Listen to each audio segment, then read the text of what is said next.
Well, I call that a lot of fanfare. Well done. And thank you very, very much. This morning, I'm not going to quote from any illustrious authors because I want to tie my subject to personal experiences. Over the last time of over 60 years, I've had the opportunity to watch thousands of persons going out in a great crusade in search of truth. They almost remind me a little of the medieval crusades, in which persons in every walk of life, every degree of intelligence, set out on that great pilgrimage from Europe to Jerusalem. Many got only a short distance and gave up. Others kept on to die in the desert. Still others fought their way through the ranks of the Saracen and either died there or gradually returned to their own lands. A fraction came back. They were all seeking the holy city, the city of their faith. And in spite of every effort for centuries, Christendom was never able to recapture that city. And in a way, this reminds me of the struggle of people today.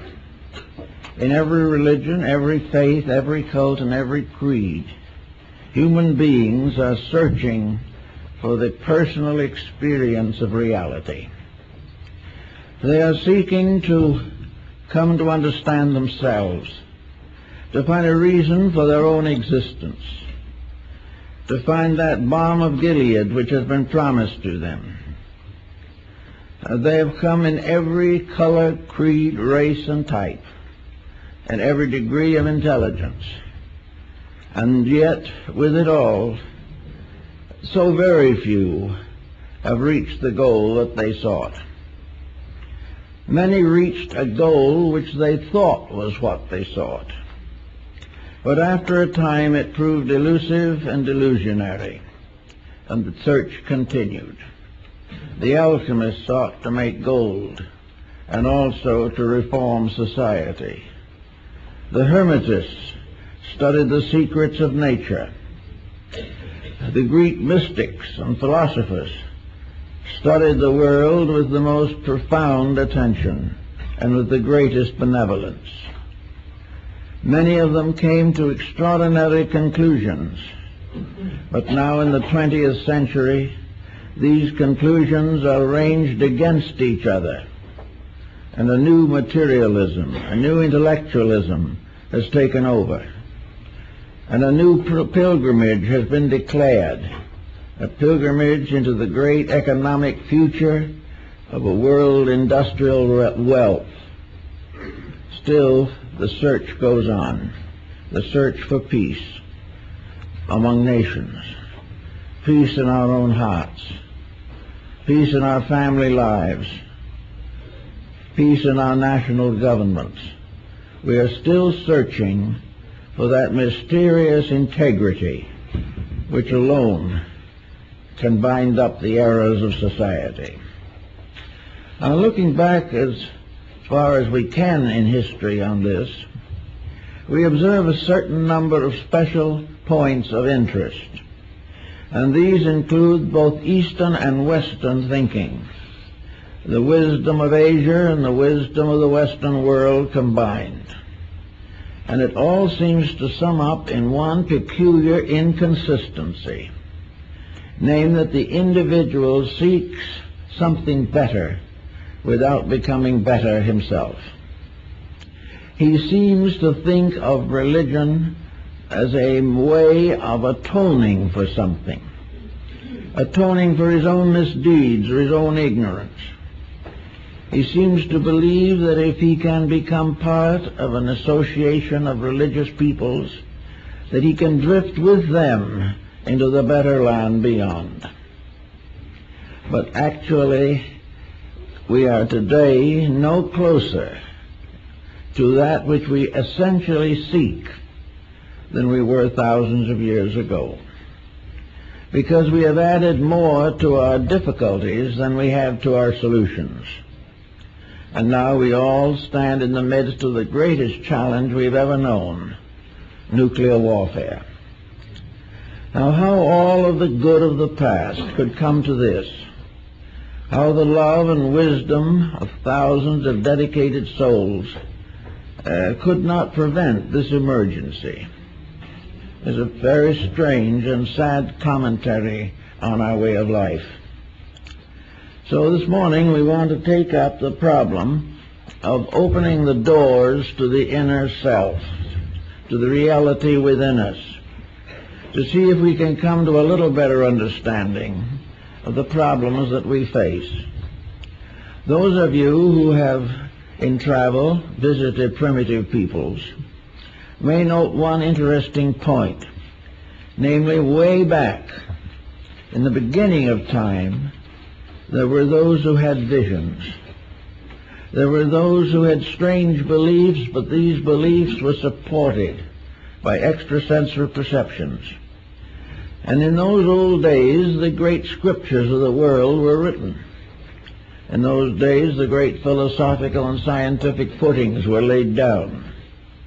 And we have only inherited the skill to make certain improvements upon original revelations. Therefore, the great period of revelation is not now.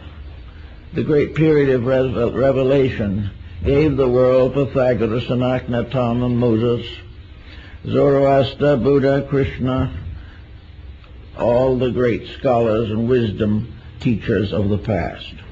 Now, why was that the way it is? Why were those days better for the development of wisdom than ours? I think probably the answer to this is reasonably evident, namely an uncluttered existence.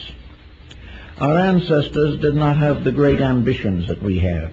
Even our forebears in this country had no such vast ambitions as we are courting today. In those days, people lived close to nature, which was a great advantage. They lived in a simple, natural environment that had not been spoiled completely. True, they lived in company with some unpleasant animals and things of this nature, and quite early it began to develop feuds among themselves. But generally speaking, primitive man lived in a natural world. And living in a natural world, when he tried to create a philosophy of life with very limited resources with which to work, and not really any understanding that there was a philosophy of life, he began to build his way of living by studying the life of the world around him. There is an account, I don't know whether it's completely factual or traditional, to the effect that speech came from nature. That long before the individual was able to have words or created alphabets, he copied natural sounds. And having the proper structure in the throat to do so, he was able to imitate the sound of a waterfall, or a wind through trees, or the cries of birds and animals. And this seemingly was the beginning of language. He found it possible to tell his neighbor or communicate certain ideas, feelings, impulses by accepting the sounds of the natural world. He knew sounds that frightened him and sounds that pleased him. He knew sounds of birth and sounds of death. And from all these he began to develop a series of sounds which became gradually letters of a primitive alphabet. But these sounds came definitely from the natural world. So did everything else he had. He had to come to the conclusion that if he was ever going to understand the invisible, he must be able to find it in the visible. Almost all old theologies are merely abstractions of natural phenomena. The gods were the powerful chieftains. All of the rules and laws attributed to deities were the result of human relationships testing the possibility of community existence. So little by little, we built a world in which nature provided the only available facts. These facts could be, by careful meditation perhaps, or constant reinvestigation, could become truths. And this, in a sense, is the beginning of modern science in 17th century Europe. Namely, that there were truths that could be built upon facts. That these facts could become the basis of rules. That these facts, by constant repetition and investigation, showed nature's way in a great many directions. It made it possible to decide internally, to a measure at least, what nature expected us to do. On the basis of nature would penalize anything that was not within its own approval. So little by little, the science of nature began to take the form of a natural philosophy. A natural philosophy that was based upon the seasons, upon the climates, upon the various nature phenomena, from everything from the gently flowing stream to the volcanic eruption. All these things had to be fitted into something supported by facts. And facts were things that you could see, that you could touch, or you could in some way have a direct contact. Now, from facts, the problem of truths resulted in morality. Morality was really the moral interpretation of facts. It was a fact made alive and vivid through experience.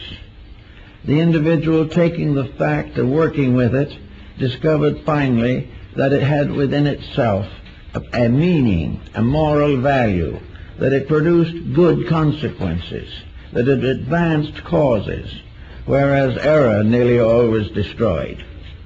So little by little the truth factor came in.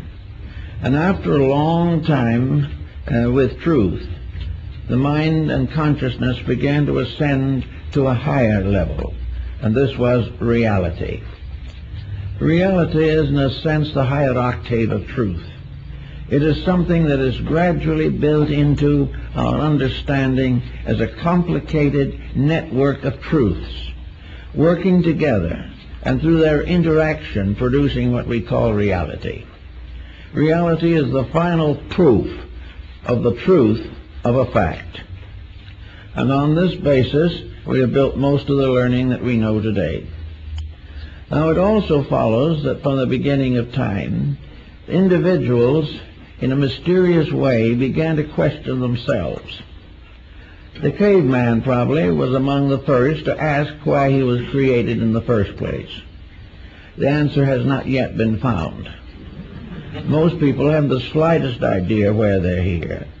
They have no idea where they came from, except biologically, and nowhere near any more from where they're going, except in terms of the mortuary.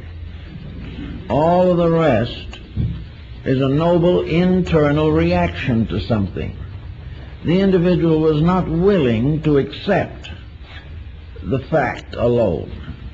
He had to build it into a moral value which became his truth, and he finally had to accept it and live it and grow because of it, and that way contact reality.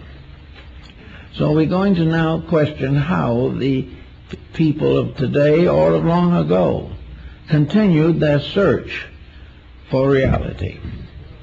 And what did they use to open the doors between the visible and the invisible? How did they expect to attain a concrete, visual, audible reality? Well, in the earliest days that we know of, there were in all tribes and nations certain mystics. And these mystics were persons who were given to strange dreams, visions, curious experiences, which did not limit their consciousness entirely to the common world. Somewhere along the line, dreams became a part of man's structure of searching. A dream had certain technical advantages. It could be described, it could also be experienced, and it could be, in a sense, fitted into the social pattern. A dream might, therefore, pertain to a world or vision or place beyond this life. A vision could be an experience of that which is beyond, a conscious contemplation. Now, of course, for a long time, dreams were considered as symbolic of mystical values. Dreams were the basis of healing in ancient Greece. Dreams were the basis of social growth among the American Indians. Dreams were always something a little beyond, a little intangible, but sufficiently substantial to be recalled, to be remembered, and to be shared with other people. Now, dreams also gave another proportion to consciousness. Dreams often were centered in some other place than the one that we are familiarly acquainted with. While we lived in our comparative modest dwellings, we had dreams of temples and palaces and shrines and great mountains, hierarchies of celestial beings, and all the mysterious mechanism of Dante's Divine Comedy. All of these things could be experienced, and we might add, to be practical, they were perhaps best experienced after reading Dante's Divine Comedy, because that type of reading placed certain attitudes or ideas in the subconscious of the human being. And gradually, as intellectualism increased and improved, the individual not only began to downgrade his dreams, but also to change them to meet the changing social conditions of his times. But dreams were a sleep phenomena that has played a part in man's evolution from the very earliest time. Now, there have always been natural mystics. These natural mystics were not necessarily psychics. They had experiences, but these experiences were inward revelations. The true mystic was not telling his neighbor what was going to happen to him. The true mystic was exploring a realm or a vista far greater than the material world in which he lived. Perhaps among the great mystics we should mention Johann Tauler, Jacob Boehme, and Emanuel Swedenborg. These persons came from different areas of life, different levels of culture, but also had similar experiences. Swedenborg was a scientist of high standing, and Boehme was a shoemaker, and Tauler was a monk. These different people all had mystical experiences, and these experiences resulted largely from a great longing or a great yearning, or, as in the case of several of them, a great tragedy in their personal lives. There came a time, and there's always a time, when an individual who becomes sorry for himself, perhaps quite legitimately, not simply an emotional state of affairs, but a frustration of the real values of living. The individuals of this type may retire into themselves and live in a world of constructive and idealistic fantasies. But are they fantasies? This is also a question that has never been satisfactorily solved to meet everyone's requirements. But we also know that the mind has become a powerful factor in the effort to make the invisible real to us. And the mind has developed all kinds of experimental processes. The mind has borrowed heavily from outside sources for the information intended to reform the inner life of the person to whom that mind belonged. So the mind almost always builds an invisible upon the visible through a certain intellectual, mental approach. And today we have all kinds of such approaches. They are found in practically every religious system of the world, and they are opposed by every agnostic system. They have become the basis of moral philosophy and have also resulted, unfortunately, in the rise of a great many competitive institutions. But the mind becoming more and more enmeshed in the obvious or the external, and the external becoming less and less soundly founded, so that it is based today very heavily upon mistakes and misfortunes, the mind becomes a dangerous instrument. Now, the mind was not such a dangerous instrument long ago, when society was a comparatively simple structure. Probably, really, the mind's domination of the situation began with the dawn of ambition. And when ambition reached a certain degree where it was willing to accomplish its end by destructive means, then ambition became a mental liability. And we have several such liabilities today, in which the mind is really no longer capable of direct thinking. It is no longer capable of truth-seeking in the real sense of the word. The term truth has come into bad times and has now been applied to so many different mistakes that it is practically impossible to classify them. But the fact seemingly remains that the mind, which might possibly have opened the doors to the internal, has only become another gatekeeper, preventing us from entering.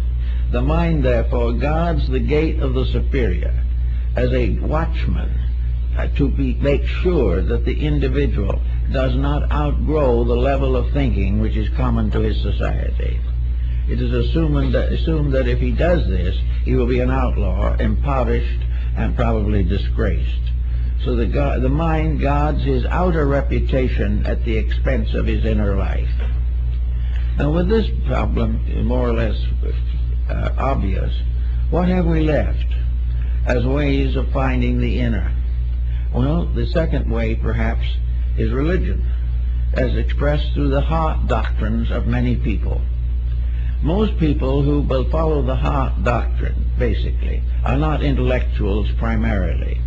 They may have excellent minds, they may know everything that a true intellectual does know, but they also have something else. They have a dimension of sympathy, a dimension of compassion, and they also have a deep-rooted belief and feeling that somewhere in the great pattern of things, an infinite love is moving the universe.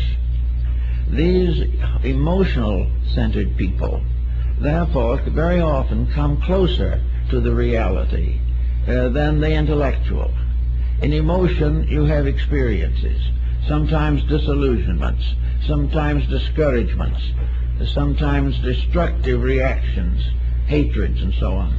But basically, the heart doctrine is one based upon the teachings of Jesus or one of the other great benevolent world teachers. It is based on the assumption that the search for the reality of things is the primary purpose of human beings, and to live together in a fraternity based upon the realization of reality is the solution to the social dilemma. So the heart doctrine has had many exponents, and many of them have had, I think, a greater benevolent influence on mankind than almost any other level of instruction. The person who is in friendship and in love and affection some way seems to live on, and live on in the virtues and achievements of himself through his descendants.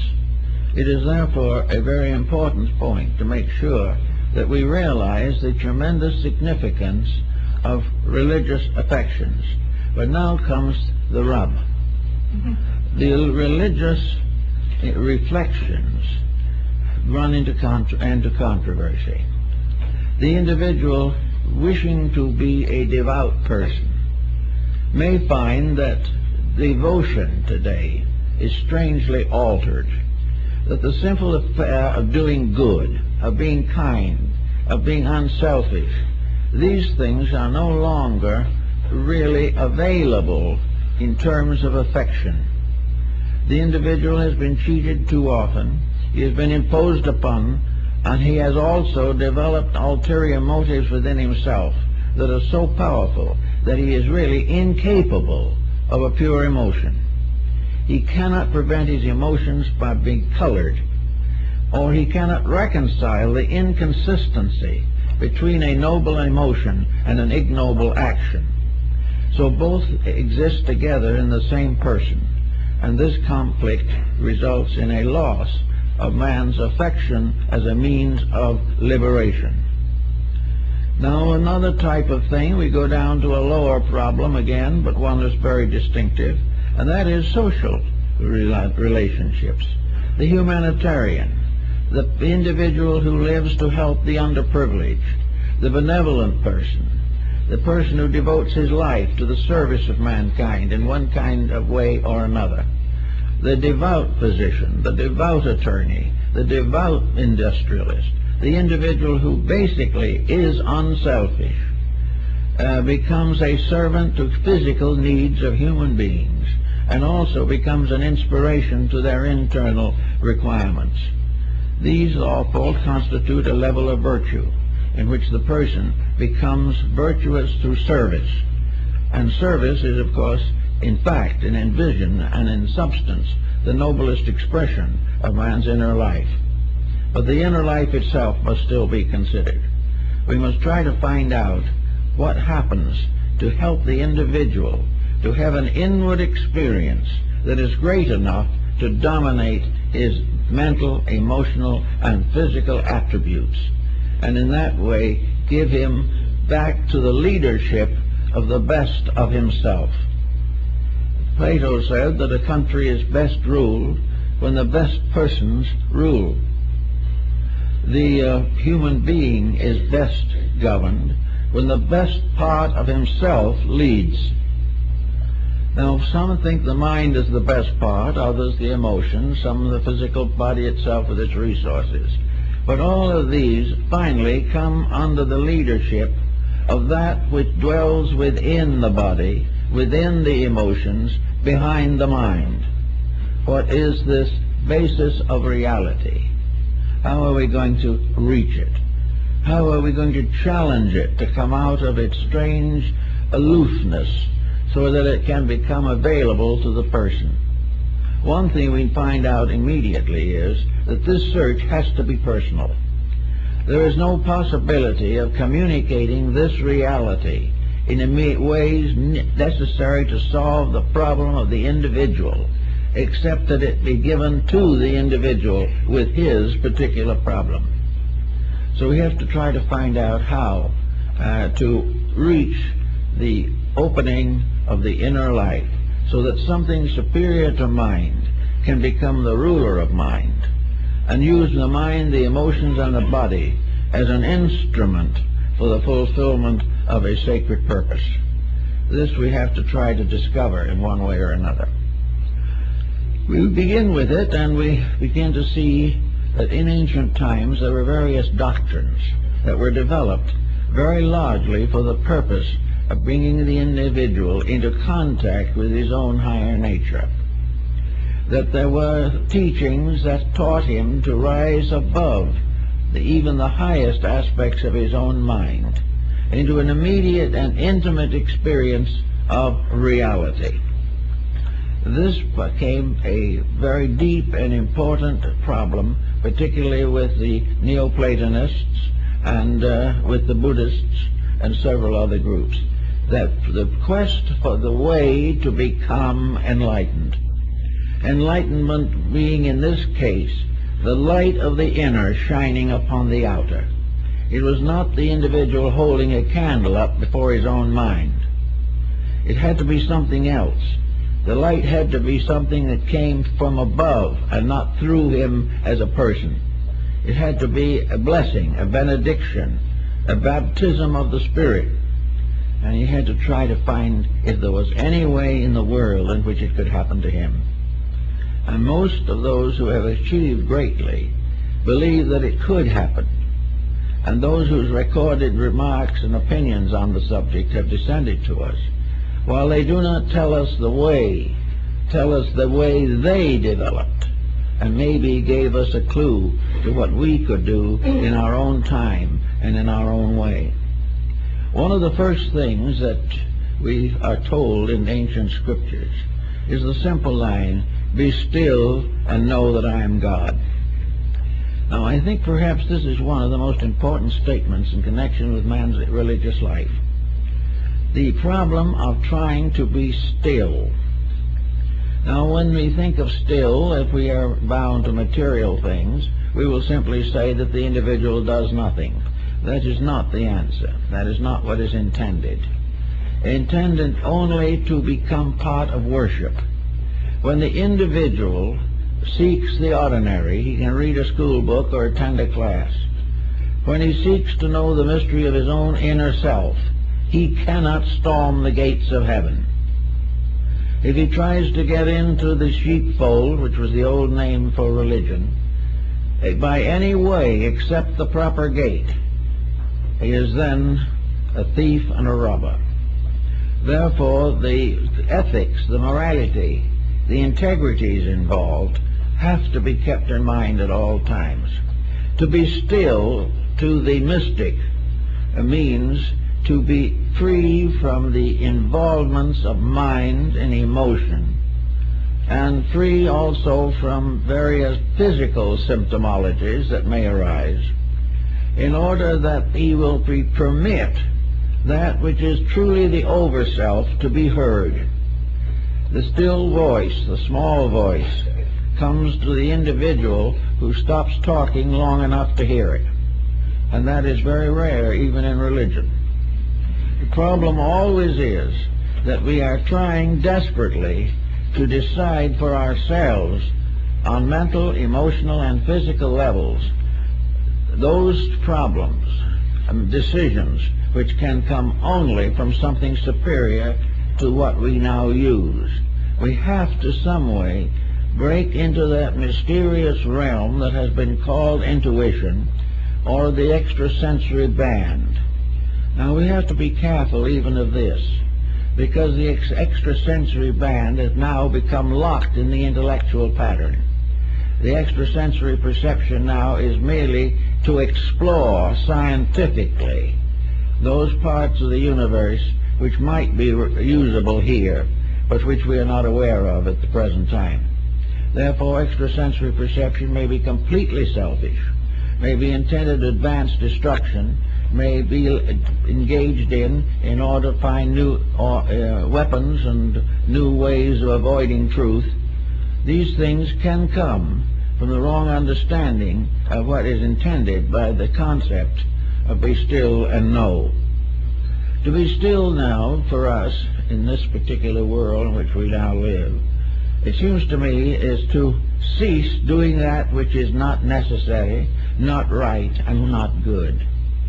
The individual must choose sometime to clearly face the fact that he cannot be right if he continues to act wrong, that there is a relationship between conduct and consciousness. There is a relationship between our material personality and that mysterious locked over self which we are seeking to understand.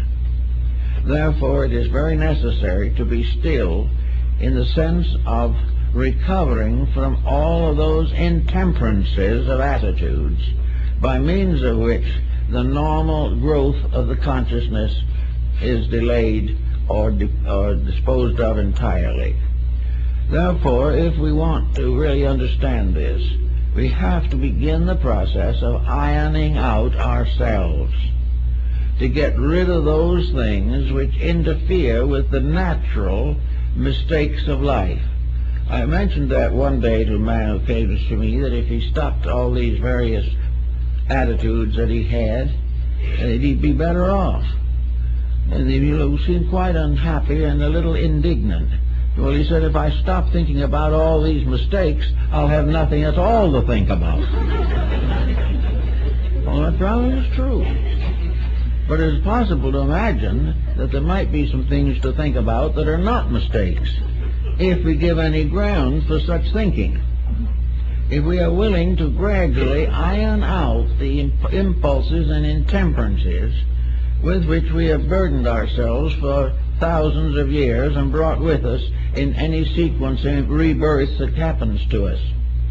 Supposing we say that the individual who wants to get better is trying to grow because the present condition has become intolerable. The person is not satisfied as he is. He is not satisfied in what he has been, but he does not know how to carry himself into the future without dragging this rubble with him. Tomorrow is just another day in which to worry about the problems of yesterday. This whole problem of the continuity of a compound attitude has to be broken up in some way. The person has to be able to be quiet without unhappy thoughts coming. He must be able to be relaxed and think without thinking destructively, critically, or in some way detrimental to all concerned. And if his thinking is so bad he can't stand it, he has got to learn to get over the instinct to take a drink or something and forget himself.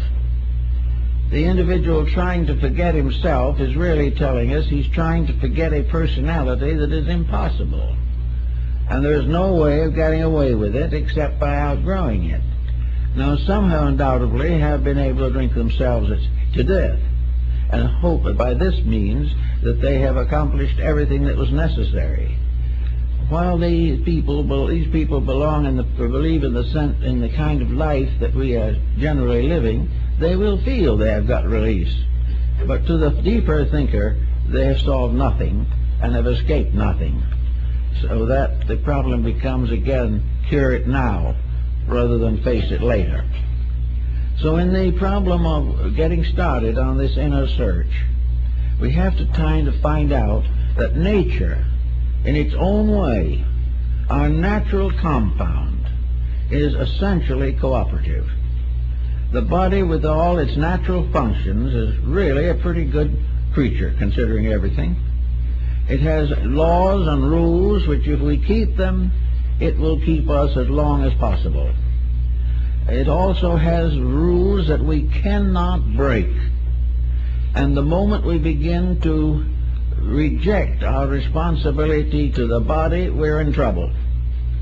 We get so interested in what we're doing mentally and emotionally that we wreck the body. And because we have wrecked the body in accomplishing a large personal fortune, we then feel that the wreckage was worthwhile, but it isn't. Actually, therefore, the first laws that man faces are obvious to himself. He faces them in his daily living, but he has learned to carefully ignore the findings. He also has developed a new escape which our ancestors really didn't have, namely that if he couldn't get out of the trouble himself, he could hire someone else to get out of it for him. But it's just as difficult to have another person solve your problems as to have another person eat your food and you be nourished by it. You can't do these things. So we have now the complex situation of people who want to grow, but have already stunted their own growth badly. They want to be better, but they do not know what to do with the mistakes that have accumulated. I think the old mystics had the perfect answer for it. They simply said, "Be quiet and know that I am God." Now, this wasn't a theological type of definition. It is a definition based upon the concept that when we cease to build our own mistakes, when we cease to fashion a giant monster out of our own intemperances and relax, all of these evil things simply fade away for lack of nutrition. But they will not fade as long as one drop of nutriment is available to them. As long as we continue to have unhappy attitudes, we are not going to solve the mystery of our own inner consciousness.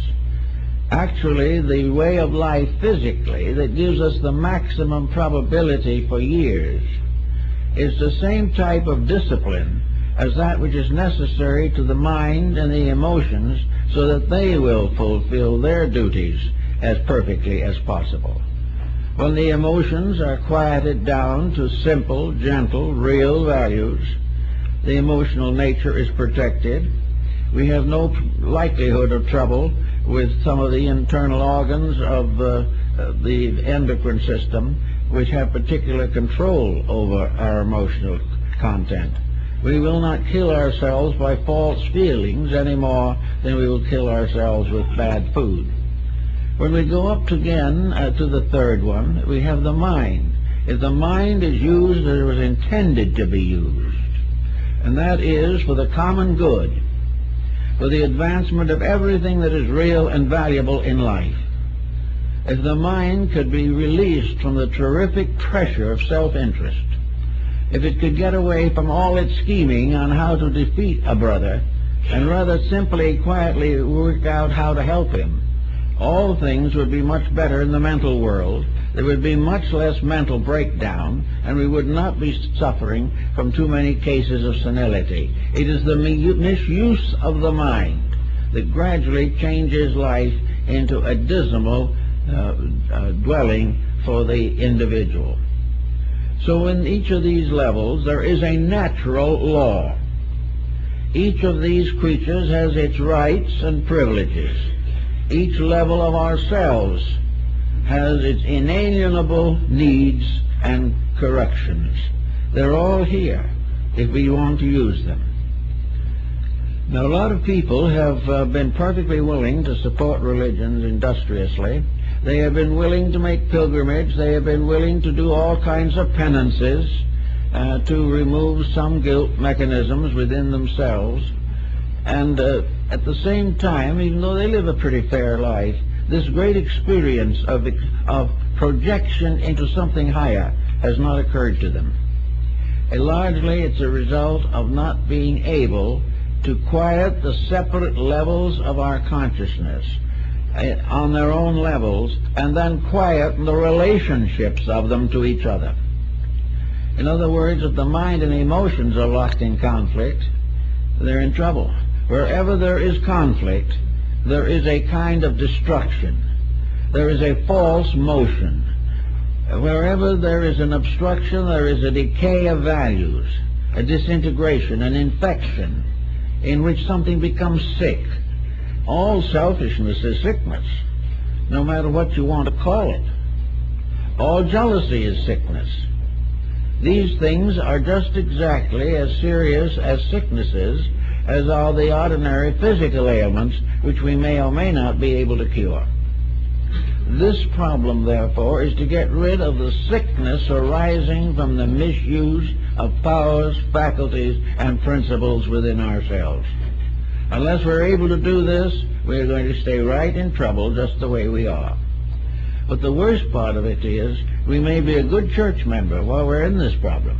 It has never occurred to us that religion demanded anything more of us than allegiance. It was like a parent who demanded that the child obey, but did not necessarily contribute to any enlightenment in the purposes of obedience. The religious association which washes away sins with baptismal water has not gotten to the point where it realizes, or that people realize, that they have got to wash their own sins away all too often with their own tears. So there is time to get at some of these values directly. If the person wants to be born again in the theological sense of the word, it isn't that he simply accepts a religion. To be born again means to not make the same mistakes again. It means to clear the slate. A new birth means to start out with a fresh, clean, honest mind, without carrying anything from the past that was destructive or against the Ten Commandments or against the Sermon on the Mount. Everything that is detrimental must be left aside. It must not be carried forward.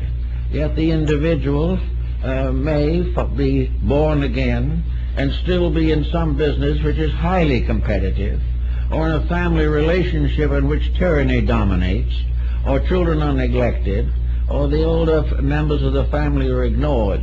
All of these things are not assumed to interfere with being born again. But to be born again with them is to be just the same as you were before. Instead of a new birth, it's just a new name for the same old things that you always problemed. Now, out of this, there's something more, though, than just keeping the moralities straight. It is part of this business of being quiet.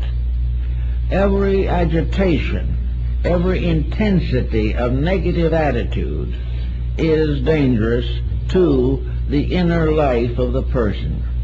Therefore, we say that when we want the individual to be still and know, we want the individual to change his entire basic formula for life.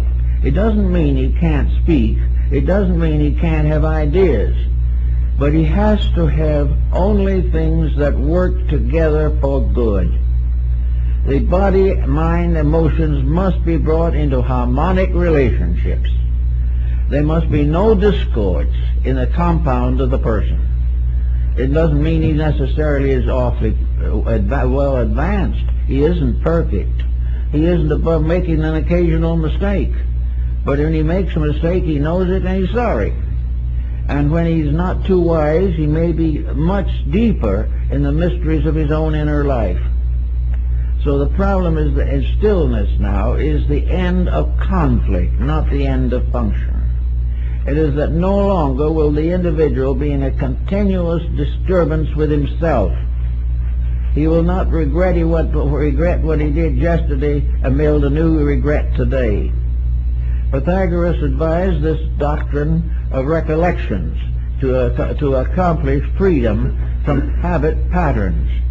He advised his disciples that every day they should live their lives over again backward for that day.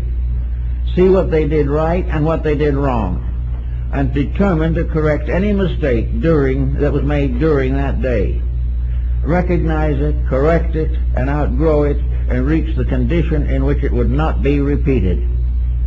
So what we're asking for really is a good-natured person of kindly disposition who has managed to get over griefs and grievances, who is able to live in pleasant relationships with other people, who is not jealous, who does not tear down reputations, and doesn't lock in feuds with anybody, who holds no violent dislikes over subjects they do not understand, do not take sides on problems they do not know, but whatever happens, remain open and ever watching for the good, and watching and rewarding only the best of their own conduct. This means a more or less simple life. One way that the medievals found to gain this simple life was by joining the clergy. They became monks, lived in monasteries, worked in gardens, spent most of their time in prayer and meditation.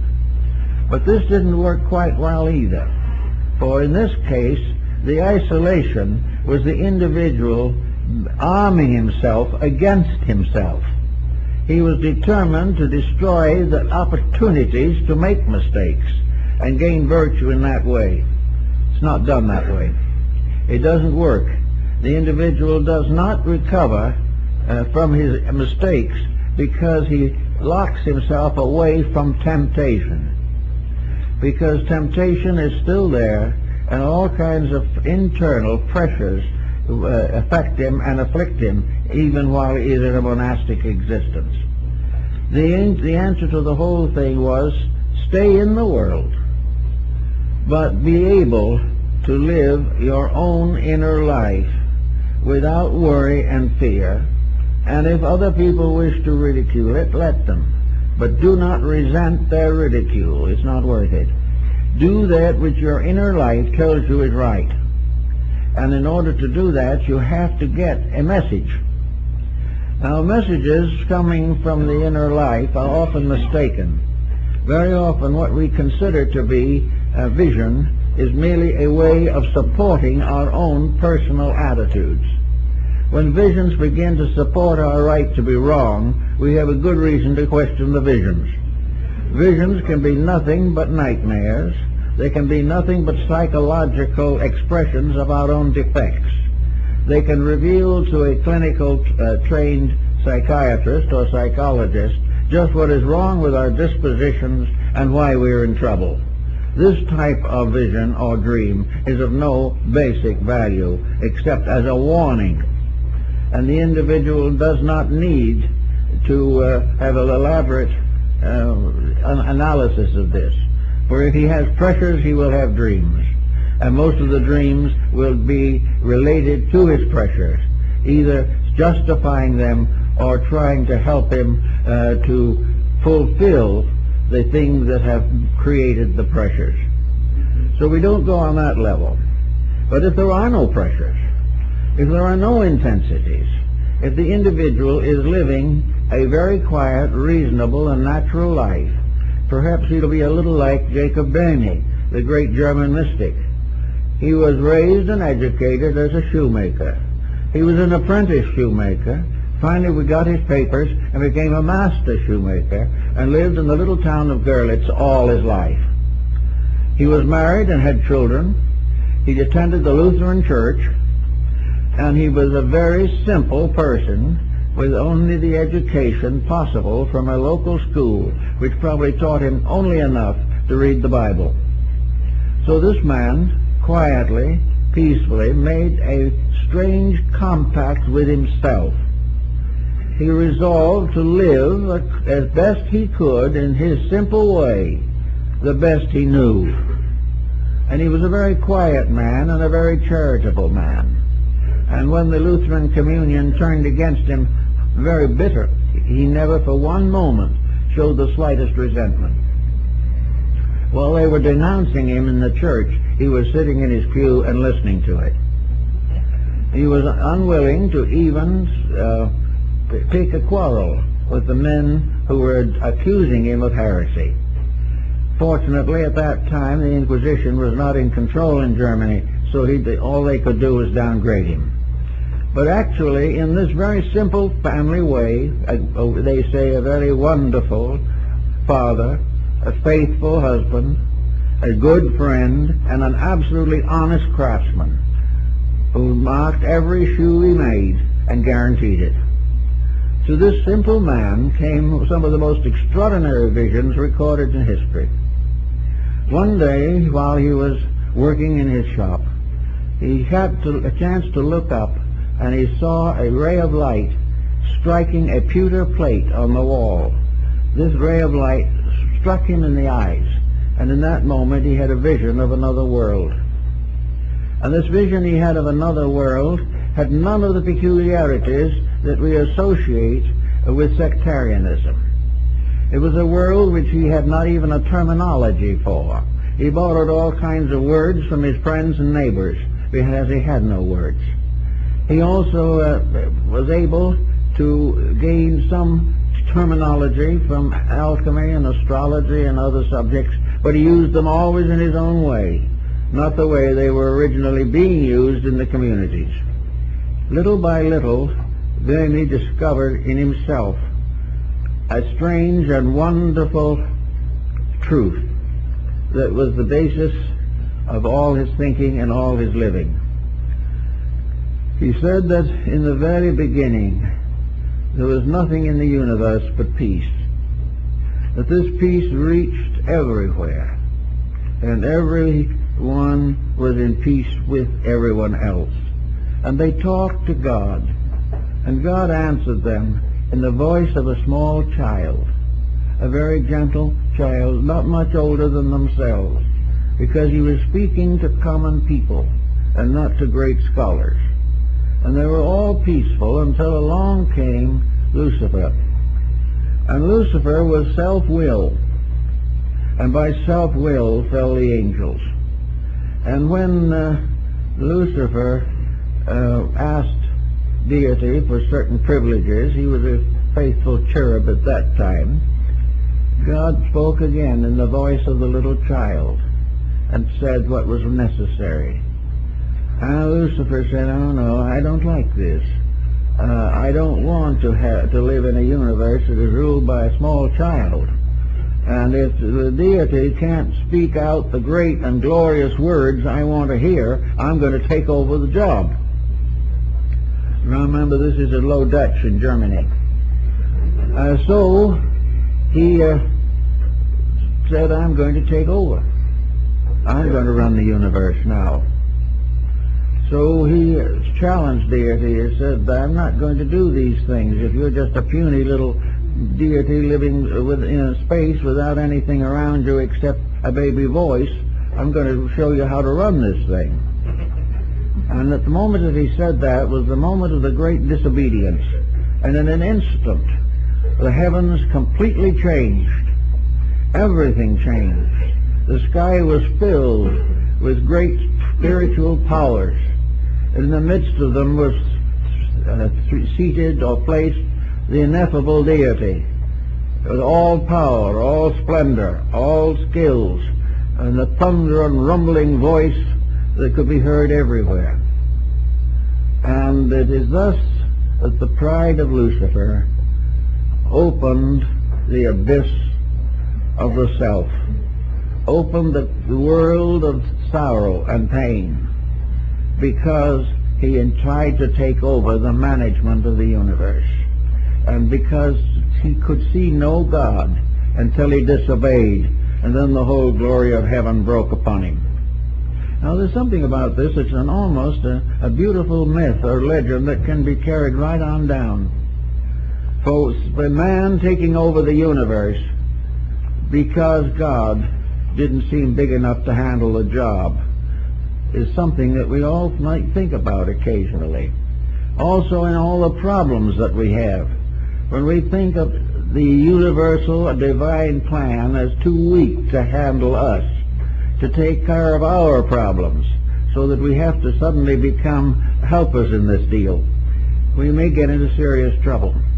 But Bernays was essentially a great mystic, and he pointed out that when the human being becomes aware of the realities and uses them properly, the great grief or the great sorrow fades away again, and man and God live together in infinite community, always man obeying that which was eternally ordained to be obeyed. So in this way, Bernays had his statement of silence, of peace, that was disrupted by the rise of human faults, human emergencies, and the forever human optimism and complacency. So that to be still is to know the universe as stillness. To be still is to hear the voice of God and the voice of a small child. To disobey is to bring down upon oneself the thunder of an absolutely immutable power. To obey, we do not know there are laws. When we break them, we discover to our sorrow that we have not been very wise. So we're going to try to think in terms of a quietude that is free from ulterior motive. And this was what Zen attempted to do in India. And this is what Taoism attempted to do in China. This also is the mystery of Neoplatonism and the ideals of Pythagoras. It was the idea that man only comes into trouble when he does it wrong. As long as he is right, he doesn't know there are any laws, because by keeping them perfectly, everything is serene and well balanced. But the moment self-interest takes over, the power of the abyss is loosened upon us. So we think now of quietude as just quietly doing the things that are right, peacefully doing the things that must be done in peace, and performing all good deeds in the name of the one sovereign good upon which we all depend, and from which we must gain all our life and resource. Now, the mystics have found out that if we live this quiet inner life, that we can carry every responsibility of the outer life with dignity. There is no need for us to go around depriving ourselves of everything. We only have to deprive ourselves of those things which were never any good for us in the first place. We only have to get over what was wrong. We are never punished for what is right. But if we get these things into a quietude and peacefulness, then this achieved condition is the opener of the door. This is the power that makes possible for us the actual direct participation in reality. It is that power which comes to us when we do not interfere or condition that power. When we keep it and keep its principles in integrity and in right. We are like what the Chinese sages said, in the ancient days, the wise slept without dreams. There was no dreaming about mistakes or therapeutic dreams. There is simply a great quietude. And in this quietude, a perfect peace, the heavens open, and the reality affirms itself in our lives. The story of the fable of Christ knocking at the door is much in this thoughtfulness. That which is real knocks at the door when we listen. But when we do all the talking ourselves, we cannot hear the gentle voice of truth or note the gentle knocking on the door. It is in peace and quietude alone that we can open the doors. To open the doors means that we make ourselves receptive to a higher level of consciousness. We make ourselves receptive to the experiences of the inner life. We have a victory of soul over circumstance. We have a victory of reality in ourselves over the errors and illusions of daily living. As a result, we are in peace. We are quiet. Now, in the old initiation rites, we were usually subject to very serious tragedies. In the ancient mystery rituals, the candidate was given very firm and terrible tests. There were even degrees in which his life itself might be hazarded, unless he was right. And in all these things, he had to fulfill the great tests of life. He had to recapitulate his own existence and go through a series of harrowing circumstances which would result finally in his attainment of oneness with the inner consciousness. Well, maybe today we're still taking the same rituals. We don't call them rituals anymore. We call them mistakes of other people or inabilities of governors to govern, inability of the governed to govern himself. All these things we now call blames. Probably they are actually tests, experiences which will never cease until we stop making the mistakes that cause the trouble. There will never be a time when social legislation can prevent the individual from making a mistake. And we can never have perfect leadership until we have an intelligent following.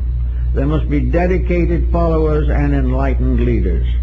And in every case, the enlightenment means self-victory, the victory of the inner life over the outer circumstances, the outer temptations, the outer beliefs, the outer circumstances which lead to trouble. So the Buddhists and the Zen people, for instance, have a very quiet method of meditation.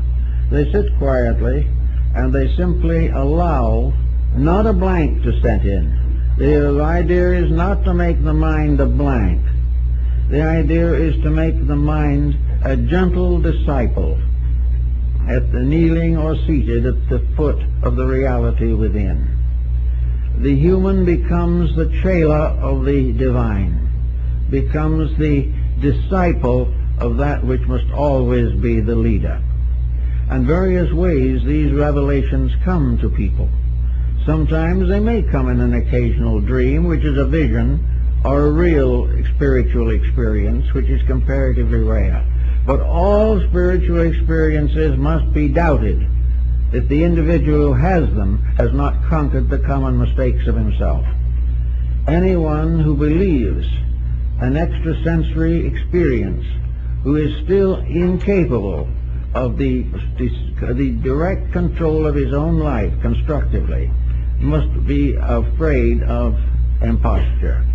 And any organization that promises the individual that he can become great without becoming good is also a very dubious organization.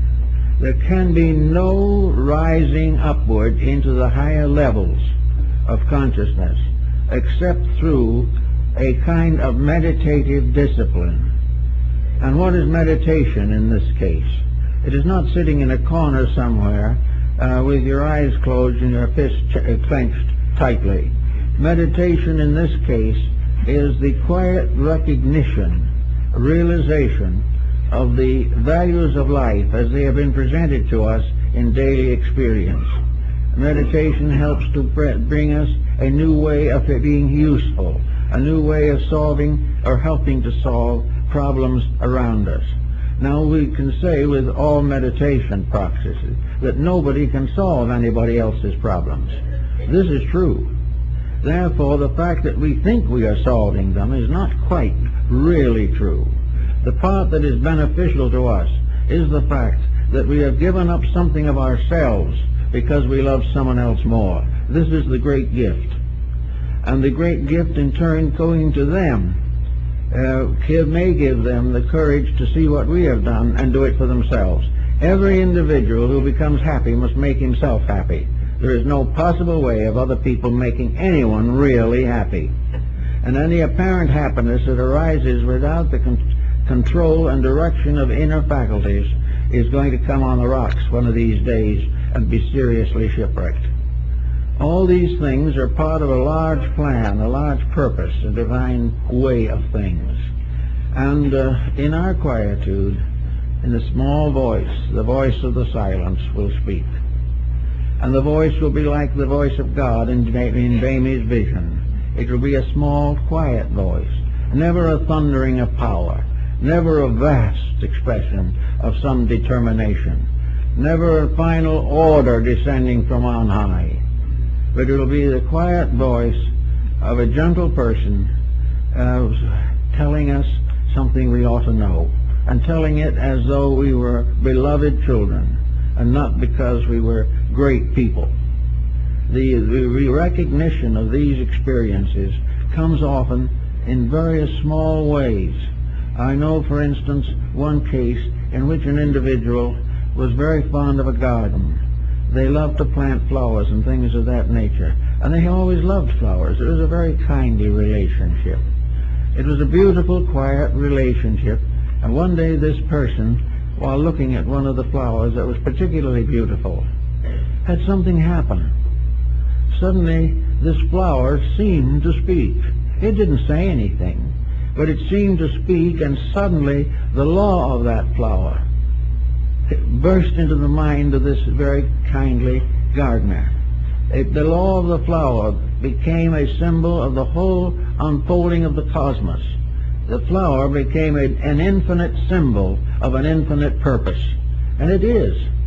It is a part of a great and infinite purpose. But most of those who look at the flower don't see it that way. But this person saw it that way. Saw the flower as suddenly bursting forth into a perfect symbolism of the universe. It was there all the time, but at that moment the reality in the individual picked it up and brought it out. The message came from something beyond the mind, something beyond the emotions, but an infinite impression of reality, which meant that the person had for a moment's contact with one of these levels of higher insight. Plotinus, the Neoplatonist, said that in his lifetime, that only on 2 occasions had he been lifted up into the presence of reality, and that for only a few seconds. But that became the most powerful experience of life, and all of life from then on was never the same as it had been before. The same might be said true of Luther Burbank with his love of flowers and plants.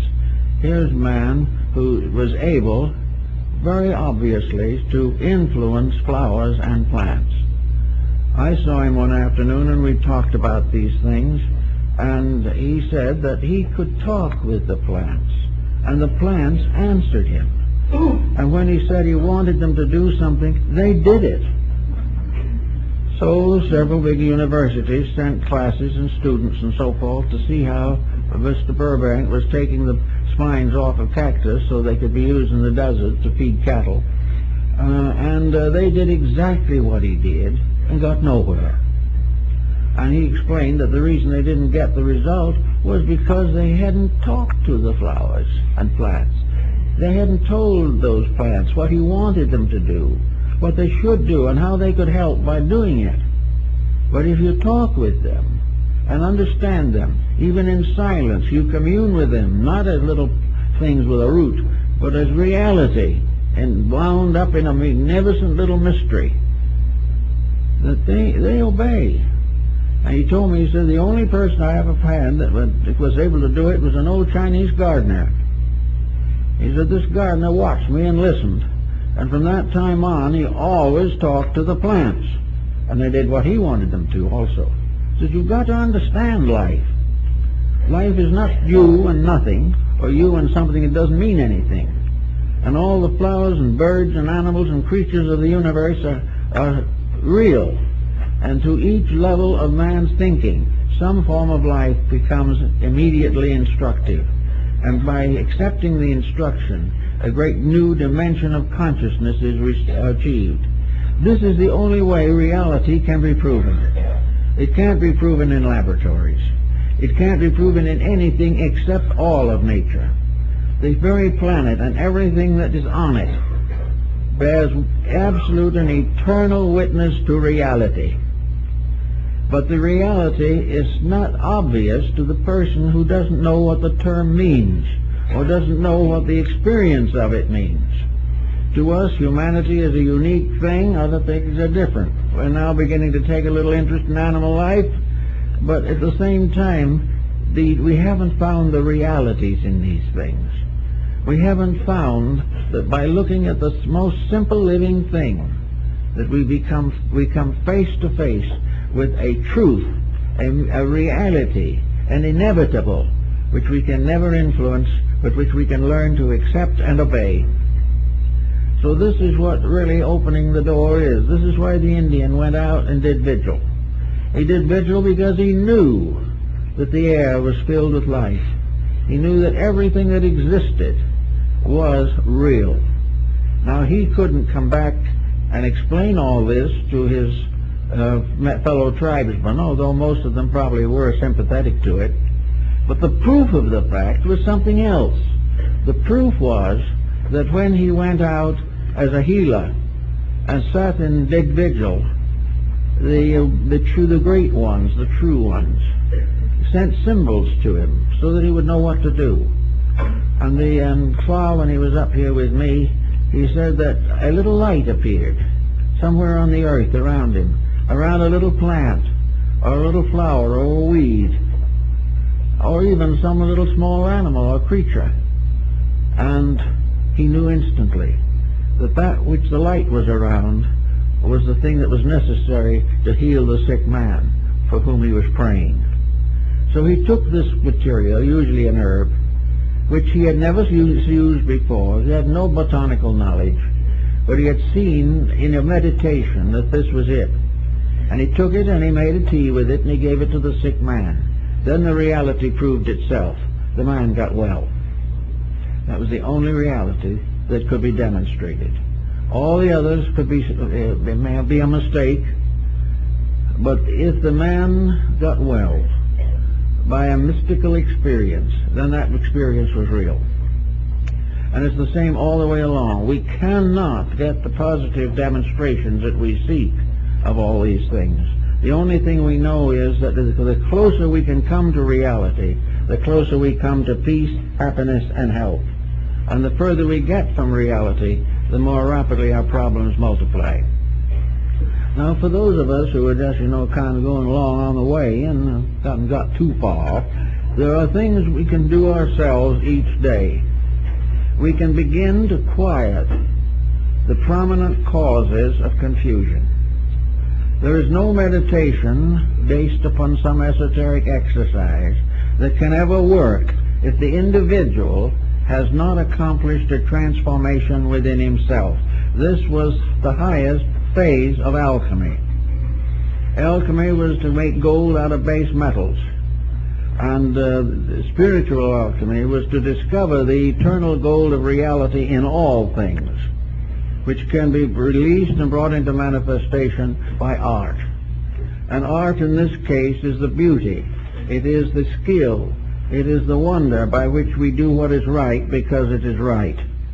This type of thing is something that has come down to us for a long, long time, and it will continue to come down to us until we obey it. We must find the only answer that there is, and that is the utopian answer, that the human being must live the fullness of humanity, of his own endowment. He must manifest all the manifestations of the condition of the level of life upon which he exists. And having done this, he may then request very quietly, or may not even have to request, because realities perpetuate themselves. We expect to go on to the next level of understanding and insight. We are held behind by the ballast of our own mistakes, and until we are able to master those and redeem them or restore the integrities in them, we will remain in trouble. So the first thing to do, if you're really anxious to get on to the discipleship principle in nature, is to start in and prove worthiness. Prove as the ancients did in initiation tests.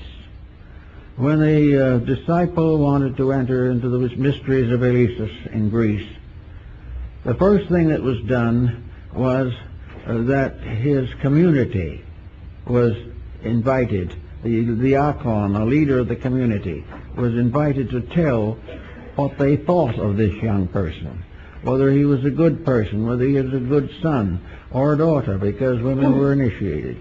Was this person a good, worthy, honorable person? And if the city father said yes, and that he had never been in trouble, that he'd always been a good member of the community, that was a good mark for the person. If he had been troublesome, he would never have been admitted any further. Then, if that was true, they then went to his teacher. Where did this young person study, and what did he study? So they found the master, an old sophist of some kind, who had instructed him. And they said, was he a good student? Yes. Was he quick-minded and able to understand? Yes. Well, what did he give him to study? Mathematics, astronomy, and music. And that is correct. Then they would probably call the boy to be given the examinations at the temple itself. And if he passed these successfully, he was placed on a 5-year probationship, in which it was assumed that he would take the hope of going on as the basis of a great improvement in himself. He was to go back to his ordinary life and do those things which he believed would be sanctioned, justified, and approved by the temple. He had to be virtuous and pure and clean and healthy all through this 5-year period.